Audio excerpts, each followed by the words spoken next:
kusifu kwa vinanda na vinubi, kila wenye pumzi na msifu Bwana, sifu Bwana Mungu wetu, fadhili zako za milele, abudu na kusifu Bwana Mungu wetu. Moja ya swali ambalo lilikuwa na nguvu sana ni kuhusiana na Gwajima alishawahi kupitia mafunzo ya kijeshi ama alishawahi kupitia sekta yoyote ile ambayo inahusiana na masuala ya watu wa system. Ndio swali ambalo lilikuwa linaulizwa.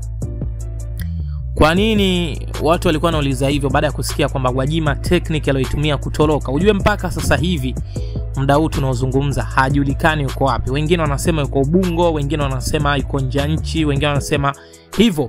Kila mtu anazungumza swala lake. Gwajima aliwezaje kuwatoroka wale watu? Pia hili ni swali linaulizwa. Na hata Askofu Mwamakula aliweza kujiuliza hilo swali, ni kwamba ni namna gani Gwajima alijua zile technique za kuweza kuwatoroka maaskari. Okay. For the fact tunajua kwamba Gwajima hajulikani alipo, lakini hiyo video inasadikika kwamba hapo ndipo alipo. Ukitazama anaimba, yani mchizi hana hata time, yani hajiulizi. Ili hali kinachoendelea sasa hivi ni ufunguaji wa makanisa yake zaidi ya makanisa 2000. Yani Gwajima alikuwa na makanisa zaidi ya 2000 hapa nchini na ameendelea kufungwa kila sehemu. Yani ikijulikana tu hili ni kanisa la Gwajima, basi napigwa utele. Nitakuonyesha baadhi ya video zikionyesha askari wakiweza kufunga baadhi ya makanisa yanayopatikana kwenye mikoa tofauti tofauti. Lakini swali tunatakiwa kujiuliza, huyu Gwajima yupo wapi mpaka muda huu? Hili ndio swali kubwa. Na kitu kingine tujiulize, je, Gwajima alishaikuwa mtu wa system?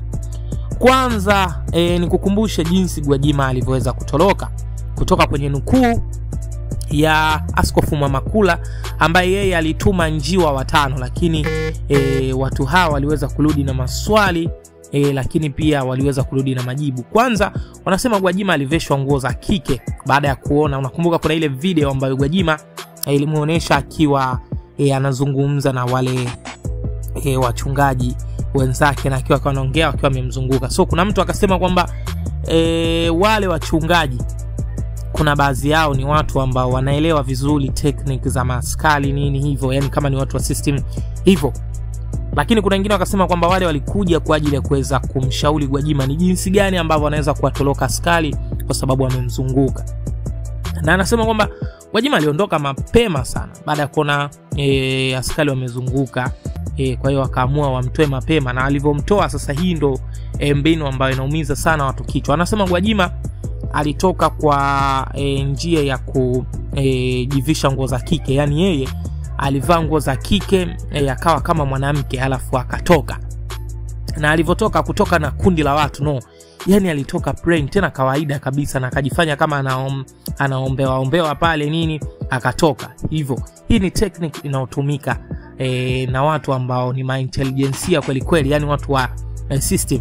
Lakini pia swali kubwa linaulizwa, Gwajima yuko wapi? Baada ya kutoroka Gwajima ameenda wapi? Ni nani huyu alimuhifadhi Gwajima? Ama swali linaulizwa, Gwajima mpaka muda huu yuko wapi? By the way, tunajua Gwajima ni mtu mwenye pesa, mwenye magari, mwenye kila kitu. Yani ukizungumzia maisha tu anayo. Yani kusema kutoka hapa kukimbilia nchi fulani kwa ndege ni jambo la dakika kadhaa. Lakini swali, je, huko ambako agenda kupanda ndege sikuna maaskari, yani aende airport akapande ndege? Kwa sababu airport kuna maaskari, kwa hiyo wangemzuia.